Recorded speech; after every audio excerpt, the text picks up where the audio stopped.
In the summer of 1940, the United States Army was staring at its own extinction. Across the Atlantic, Hitler's blitzkrieg had erased entire nations: Poland, Denmark, Norway, France. The Wehrmacht's panzers were moving with the speed the world had never seen, supported by motorized infantry that struck like lightning. And in Washington, D.C., America's top generals looked at their own forces, and they were terrified. The U.S. Army was an antique, a relic from the last war. While Germany deployed mechanized divisions, America was still training cavalry regiments with horses. Its primary fast recon vehicle was the motorcycle, a machine that was useless in mud, useless in snow, and a death trap under fire.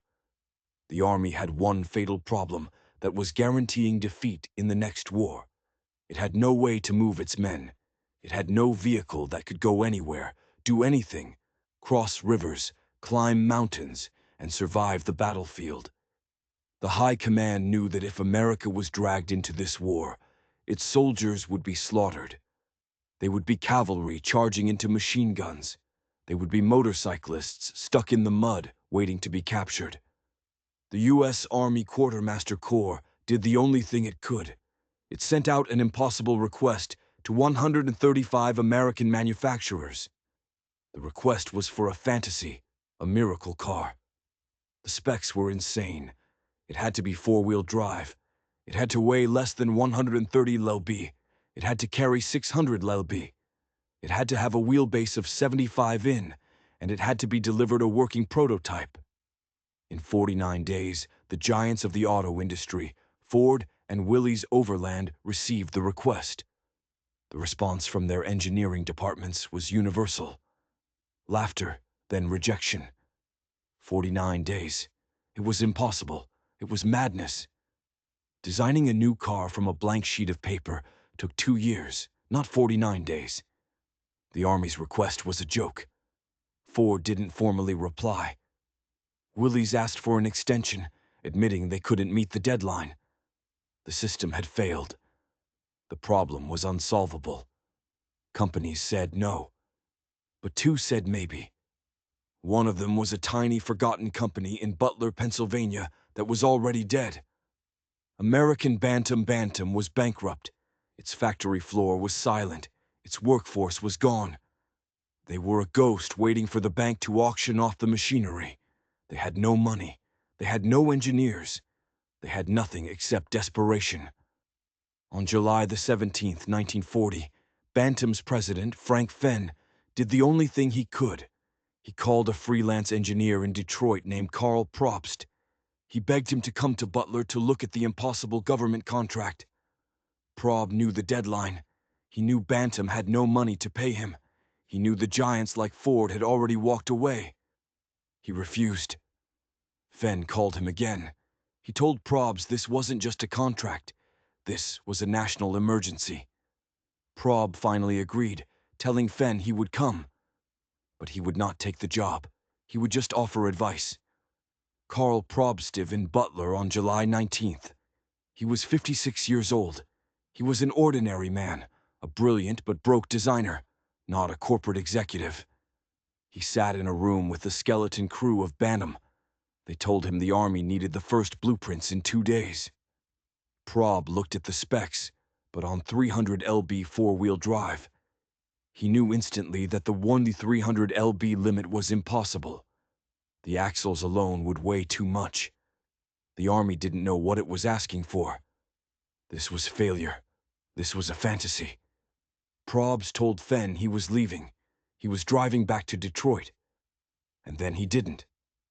Nobody knows exactly why he stayed. Maybe it was pride. Maybe it was patriotism. Maybe it was the look of desperation on the Bantam crew's faces. Karl Probst, an unemployed engineer, sat down at a drafting table in a bankrupt factory and did something that violated every rule of engineering, finance, and sanity. He took the job. He told Bantam he would work for free. For 5 straight days, Karl Prob never left the drafting room. He worked without sleep, fueled by coffee and the knowledge that the world was on fire. He was designing a car, the entire car from his own imagination, from parts he hoped existed. He had to guess the weight of every single bolt, every bracket, every gear. He wasn't just an engineer. He was a mechanic, a designer, and an accountant all at once. And on the fifth day, he emerged. He had the complete blueprints for what would become the Bantam Reconnaissance Car, or BRC. But the blueprints, they were just paper. He had solved the problem, but only in theory. Now Bantam had to build it. They had 44 days left. A bankrupt company with a skeleton crew had to build a revolutionary, untested war machine from scratch by hand. What happened in the next 44 days would change how every soldier in the world fought. But to understand the stakes, to understand why this stupid little car mattered, you have to understand what it was like to be a soldier before it existed. The first soldier who died because he didn't have a Jeep was Private William Hayes. November 1940, Louisiana maneuvers. Hayes wasn't killed by a German bullet. He was killed by an umpire's flag. The Louisiana maneuvers were America's desperate attempt to see if its army could even fight, and it was a disaster. Hayes was a dispatch rider for the 1st Cavalry Division. His machine was the Harley-Davidson WLA. On paper, it was a fantastic motorcycle, fast, rugged. On day 2 of the maneuvers, it rained. The fields of Louisiana turned into a thick, inescapable mud. Hayes's mission was simple: carry a message from Division HQ to a forward regiment. A 10-mile trip. He never made it. His motorcycle, weighing over 500 lb, sank into the mud just 2 minutes outside of camp. Hayes spent an hour trying to pull it free. The engine flooded. The chain snapped. He was covered head to toe in mud that felt like wet cement. An umpire from the Red Force, the designated enemy, found him sitting on the side of the road, exhausted, his motorcycle a useless piece of scrap metal. The umpire tapped him on the shoulder. "You're dead, son." Hayes had failed. The communication line was broken. The regiment never got the order to retreat. 2 hours later, the entire regiment was annihilated by the Red Force's armored units. The reports from the umpires were terrifying. Generals watched as their new mechanized units, their modified civilian trucks, got stuck in ditches. They watched motorcycles fail one after another. They watched as the only units that could actually move through the terrain were the old horse-mounted cavalry. The generals were in a cold sweat. Their men were dying in practice because their machines couldn't handle mud. Lieutenant Colonel Dwight D. Eisenhower, an observer at the maneuvers, wrote a scathing report. He said the Army lacked a light, low-silhouette reconnaissance car that can go anywhere. He was describing a vehicle that did not exist. The second man to fail was Sergeant Frank Miller. Miller was in charge of a .30 caliber machine gun squad. Their transport was a modified 1939 Chevrolet truck. It was just a civilian car painted olive green. During a night exercise, Miller's truck was ordered to move to a new defensive position on a hill, but there was no road. The driver tried to take it cross-country. They made it 50 yards. The truck's chassis, designed for paved roads, got high-centered on a log. The wheels spun uselessly. The squad spent the next 3 hours trying to dig it out. By dawn, they were still there. The umpires ruled that a single enemy Red Force mortar team had spotted the stuck truck and killed the entire squad. The reports piled up. Officers radioing for support that never came. Artillery pieces stuck on gravel roads, staff cars getting flat tires and blocking the main line of advance. The 1940 Louisiana maneuvers were not a training exercise. They were a funeral. It was the death of the old American Army. The High Command knew with chilling certainty that if they sent this army to Europe, they would be sending thousands of boys, kids like Hayes and Miller, to their deaths. They were trapped. The giants of industry had said 49 days was impossible. The maneuvers proved that without this impossible car, America could not fight. The entire fate of the U.S. Army, its ability to even compete with Hitler, now rested on a tiny bankrupt factory in Butler, Pennsylvania. Products and a set of blueprints drawn for free by an engineer nobody had ever heard of. The clock was ticking. 44 days left. Back in Butler, Karl Probst and the Bantam factory manager Harold Christ began the real work. It was chaos. They had no parts. The Bantam factory was designed to build tiny civilian cars. It wasn't equipped for a rugged four-wheel drive military vehicle. They had to invent the supply chain as they went. Probst needed axles. He called Spicer Manufacturing. They told him they could design new axles in 12 weeks. Probst didn't have 12 weeks. He told them, "Don't design anything, just use what you have. Use your standard car axles, we'll make them work." He needed a transmission. He grabbed one from a Studebaker Champion. He needed a transfer case. He called Spicer again. The Bantam factory itself became a legend in the town of Butler. The company president, Frank Fenn, put out a call. He told the town that Bantam was building a secret weapon for the army. The factory lights, which had been dark for months, suddenly burned 24 hours a day. Welders who had been laid off for 6 months showed up at the factory door, tool belts in hand. They worked for IUS, mechanics, sheet metal workers, painters, the ghosts of Bantam, all came back. This wasn't corporate manufacturing. This was a barn raising. Prob was living in the factory. He was the chief engineer, the foreman, the quality inspector. He was solving problems that Ford's massive engineering department said were unsolvable. The Army spec said 2,300 lb. Prob knew his vehicle with the heavy-duty axles and transfer case would be closer to 2,000 lb. He told Bantam, "Build it anyway. Build it strong. If it works, they won't care about the weight." He was breaking the rules again. The Bantam crew was hand-forming the sheet metal. They were welding the frame by hand. This wasn't an assembly line. This was a custom-built hot rod. The Bantam Reconnaissance Car, or BRC-40, started to take shape. It was small. It was square. It had round headlights and a flat grille. It was ugly. It looked like nothing anyone had ever seen. It was a box on wheels. As the days counted down, 30 days left. 20 days left. Panic set in. The deadline was 5 p.m., September 23rd. The delivery location was Camp Hullard in Baltimore, Maryland. That was 250 miles away by September 21st, with 48 hours to go. The car still wasn't assembled. The engine was in, but the wiring harness was wrong. The custom transfer case from Spicer had arrived, but the mounting brackets didn't fit.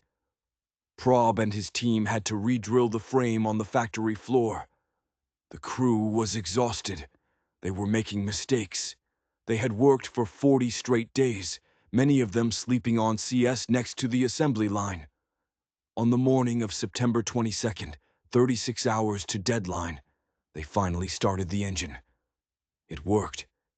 They spent the entire day test driving it around the factory yard, fixing leaks, adjusting the brakes, tightening bolts.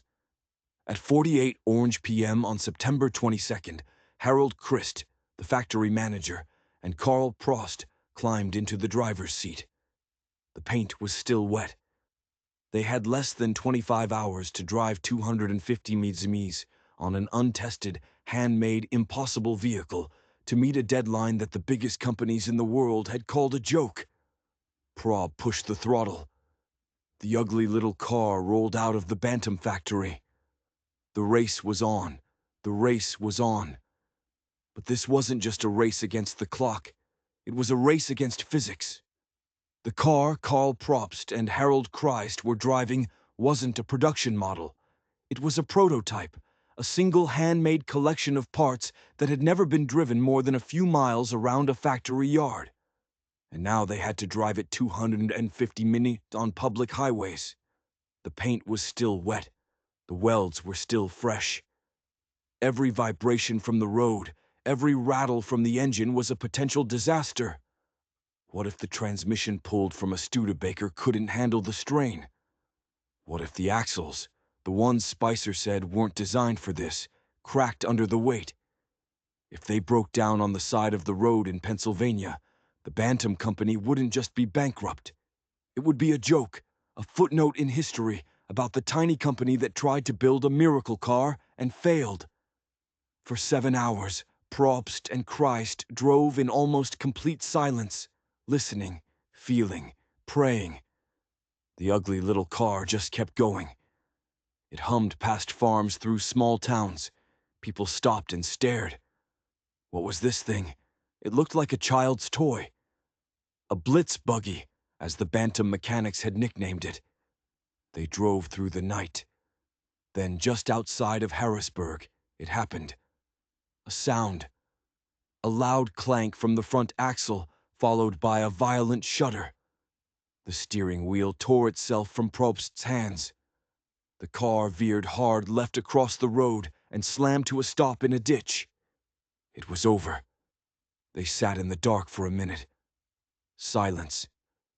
The engine was still ticking. Probst got out with a flashlight. He looked under the car. His heart was pounding. He had pushed the design too hard, taken too many shortcuts. The problem? A universal joint in the steering linkage had failed, a simple 50-cent part. But they didn't have a spare. This was it. They had failed just miles from the finish line. But Probst wasn't just an engineer. He was a mechanic. He looked at the failed part. He looked at the toolbox in the back. He found a welding torch they had packed just in case. At 31 a.m., on the side of a dark highway, Karl Probst lay on his back in a muddy ditch and welded the steering joint solid. It was a terrible fix, a stupid trick. It meant the car could barely turn left, but it would drive. They climbed back in, covered in mud and grease. They limped the rest of the way to Baltimore. At 4:30 p.m. on September 23, 1940, with just 30 minutes to spare, a small, ugly, mud-covered car that was half broken sputtered up to the front gate of Camp Holard. The Army was waiting, but Bantam wasn't the only one there. Standing on the parade ground in clean suits were the engineers and executives from Ford and Willys Overland. They hadn't come to compete. They had come to watch.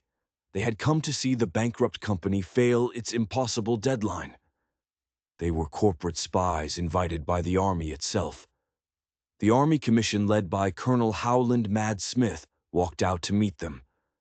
The officers looked at the tiny battered car. Then they looked at Probst and Christ covered in grease from their roadside repair. The Ford engineers were smirking. This thing was what Bantam had built. The first test was the weigh-in. The Army's impossible spec was 2,300 lb. Probst knew he had failed this. His car, built strong, weighed in at 230 lb. The Ford executive turned to the Army officer. "It's disqualified," he said. "It's 700 lb overweight. It failed." This was the moment. The system had won. The rules were the rules. The Bantam crew, exhausted, defeated, stood and waited for the Army to send them home. But the Army officers weren't looking at the scale. They were looking at the car. It was the only car, the only company that had even tried. An officer stepped forward. He ignored the Ford executives. He looked at Karl Probst and he said, "Start the engine." What happened next at Camp Holard wasn't a test. It was a revelation. The Army officers, the ones who had seen their motorcycles and trucks fail in the Louisiana mud, had designed a torture chamber for vehicles. First, the mud pit. The Bantam Blitz buggy plunged in. The mud was 3 ft deep. The little engine screamed. The four-wheel drive engaged, and the car crawled its way out the other side. The officers' mouths were open. Next, the hill climb, a 60% gravel slope. No truck, no motorcycle could climb it. The Bantam car hit the base at 20 miles an hour and ran all the way to the top. The Ford engineers stopped smiling. For 30 days, the Army did everything it could to break this stupid little car. They drove it through rivers. They jumped it off loading docks. They ran it over 2 quails. They drove it full speed into a brick wall. The Bantam car just kept going. It was tough. It was agile. It could do everything the Army had dreamed of. Karl Probst hadn't just met the impossible specs. He had created a whole new category of vehicle. The ordinary man from the bankrupt company had won. He had saved the Army. He had saved his company. He had delivered the miracle. And then the system struck back. In Washington, the celebration was short-lived. The generals had their miracle car, but now they had a new fatal problem. They didn't just need one car. They needed hundreds of thousands of them. And American Bantam, the tiny bankrupt company that had saved them, was too small. Their factory, even running 24/7, could only build a handful of cars a day. The Army needed an industrial giant. Phantom was awarded the first small contract for 70 cars. It was a token of thanks. But the real prize, the massive war contract, was still on the table. And the Army did something unbelievable. They did something that in the civilian world would have been called corporate theft.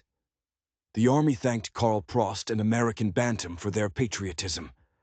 And then they asked Probst for his blueprints, the blueprints he had drawn for free, the designs Bantam had paid for in blood and sweat, the soul of their miracle machine. Bantam, desperate to please the Army, handed them over.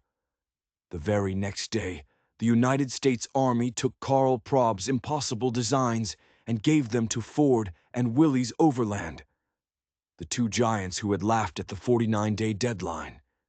The message was clear. This is the car. Now copy it and make it better. This was the ultimate betrayal. The ordinary men at Bantam had proven the concept, broken the rules, and shown the way. Now the system, the corporate giants with their endless factories, were being invited to swoop in and steal the credit. The fight for the Jeep wasn't over. It had just begun.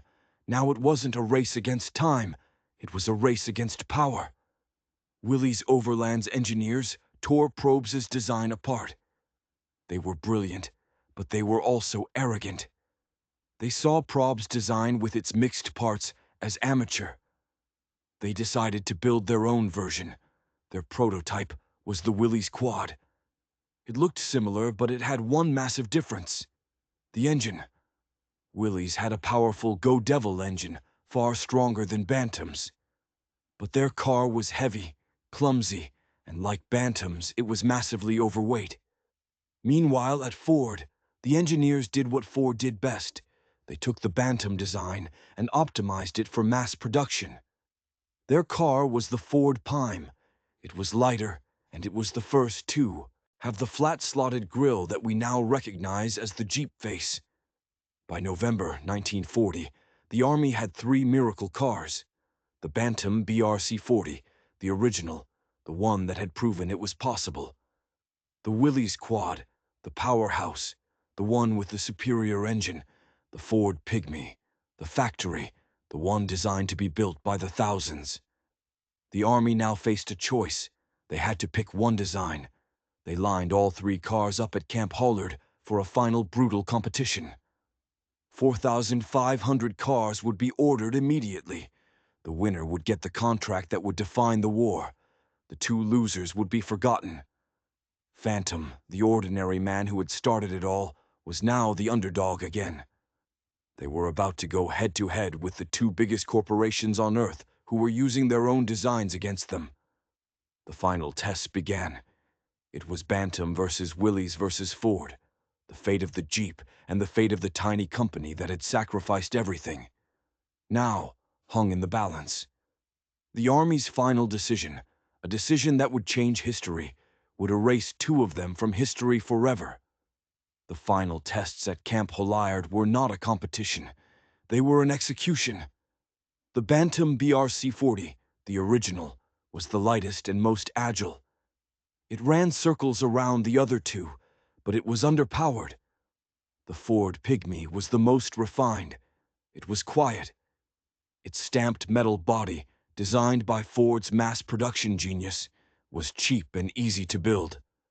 And the Willys quad was a monster. Its Goval engine with 60 horsepower was a brute. It had 15 more horsepower than the Bantam or the Ford. It could pull more, climb faster, and take more punishment than anything the Army had ever seen. But the car itself was heavy, uncomfortable, and rushed. The Army Commission finished their reports. They had a fatal problem again. The best design was Bantam's. The best engine was Willis's. The best production body was Ford's. They couldn't pick one. Every car had a fatal flaw.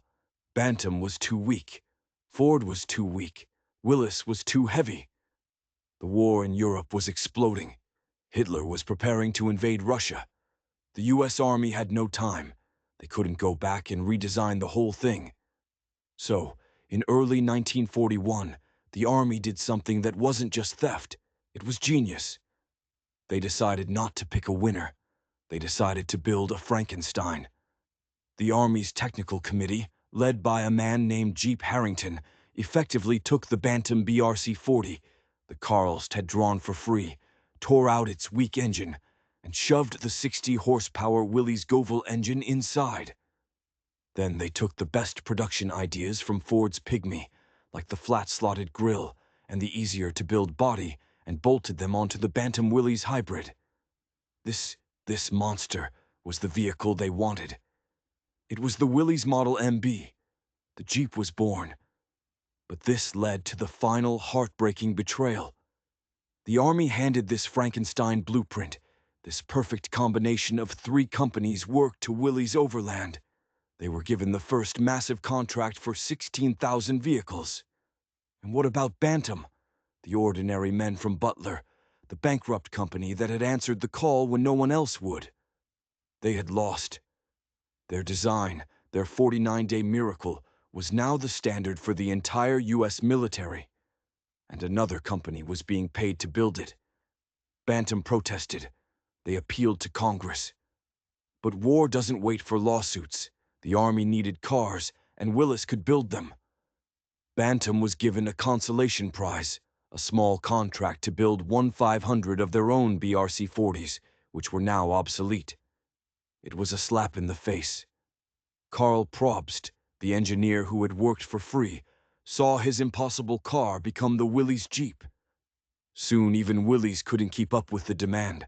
The Army needed millions of Jeeps, so they turned to the only other company on Earth that could build them that fast, Ford. In a final twist of irony, the Army forced Willys to give the Frankenstein blueprints, the ones Bantam had originated, to their biggest rival, Ford. From 1941 until 1945, 2 companies, Willys and Ford, built over 640,000 Jeeps. And American Bantam, the ordinary men who started it all, they were given contracts to build trailers, the stupid little trailers the Jeeps would pull. They had been pushed to the sidelines, forgotten by history. Their factory went silent again after the war, this time forever. The story of the Jeep is not a simple story of victory. It's a brutal story of innovation, sacrifice, and corporate theft. But the story of the men at Bantam was over. The story of their invention was just beginning. This is where the ugly little car stops being a tiny trick and becomes the single most important massive result of the entire war. Other stories you'll hear about stupid wire tricks that helped a few pilots. You'll hear about fake bodies that fooled a few generals. Those stories are fascinating. This is not one of those stories. The Jeep wasn't a trick. It was the platform. It was the stage on which all other stories of the war were told. When the U.S. sent thousands of planes and tanks to Stalin to save Russia through Lend-Lease, the Russians were grateful. But the Red Army soldiers, they didn't write home about the tanks. They wrote about the Willys to the Russian soldier fighting in the frozen mud of the Eastern Front. The Jeep was a miracle. It was the only thing that could pull their artillery, the only thing that could rescue their wounded. They called it the Ivan Willis. It was their friend. In the scorching deserts of North Africa, the Jeep became a new kind of weapon. British SAS commandos, the original special forces, took these stupid little American cars, tore them apart, and mounted 50 caliber machine guns on them. They created the first fast attack vehicle. While Rommel's panzers were waiting for fuel, these Jeeps, loaded with gas cans, would drive hundreds of miles around the German lines, appear from the empty desert, shoot up German airfields, and vanish before the panzers even knew they were there. The Jeep wasn't just a car, it was a scalpel. On June 6, 1944, D-Day, what was the first vehicle to drive off the Higgins boats and onto the beaches of Normandy? It was the Jeep before the tanks could land, before the trucks could move. It was the ugly little car that carried the battlefield commanders, the signal officers, and the combat medics. It was the nervous system of the entire invasion. And in December 1944, during the Battle of the Bulge, when Hitler's panzers made their last desperate gamble, when American soldiers were trapped, freezing in foxholes, surrounded in the snow, what was the only thing that could move? The horse was useless. The motorcycle was a joke. The 2-ton trucks were stuck on the icy roads. The only thing that could drive through the frozen forests of the Ardennes was the Jeep. They became ambulances racing through artillery fire to rescue the wounded from Bastonia. They became heaters with soldiers clustering around the engine block just to stay alive. They became machine gun nests driven right to the front line to stop the German advance. There is a famous report from a captured German officer. His panzers had been stopped by a handful of American paratroopers. He was confused. He said, "I do not understand. We cut your supply lines. We surrounded you. You had no food, no ammunition. How did you keep fighting?" The American major just pointed out the window. "We didn't need the roads. We had those. The Jeep wasn't just a vehicle. It was a lifeline." This tiny object born from a bankrupt factory in 49 days became the most undefeated story of the war. Why? Because it wasn't a secret. It wasn't a one-time trick. It was the opposite.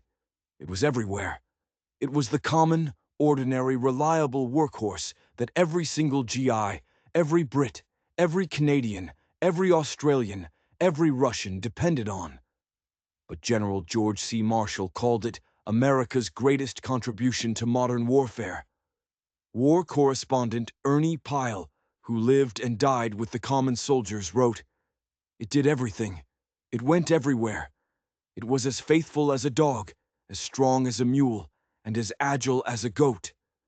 It consistently carried twice what it was designed for, and still kept going." And General Eisenhower, the man who had watched motorcycles fail in the Louisiana mud, gave the final verdict.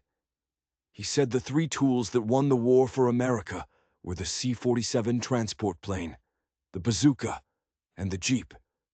The ordinary man, Karl Probst. American Bantam, the company that had risked it all, vanished into history. But their stupid little car, their ugly prototype, became the machine that liberated a planet. It wasn't a silly story of a one-time trick. It was the story of the single most decisive, revolutionary, and important piece of machinery in the history of human conflict.